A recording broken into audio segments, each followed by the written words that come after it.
దుష్ట ఆలోచనలు ఉండే వాళ్లతో వీళ్ళందరూ చేరుతున్నారు కాబట్టి చంద్రబాబు నాయుడు లాంటి వాడితో ఎందుకు ఆయన దుష్ట ఆలోచనలు, ఆయనకున్న కుట్ర బుద్ధి లేదా ఆయన గత చరిత్ర వీటి గురించి నేను పోతే అది గంటలు పోతుంది, దానికి పోవట్లేదు, అది అందరికీ తెలుసు.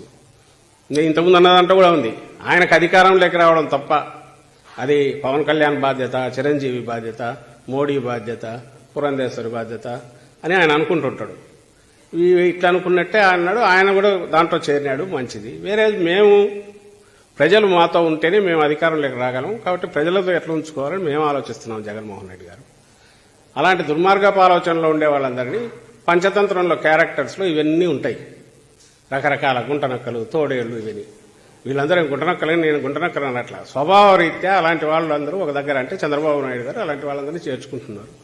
వాళ్ళు కూడా ఆ స్వభావం ఉండే వాళ్ళతో చేరి వాళ్ళు కూడా ఆ రకంగానే అవుతున్నారు అనే ఉద్దేశంతో నేను ఎవరిని అవమానించాలని అన్నా. ముందు అన్నది కరెక్ట్.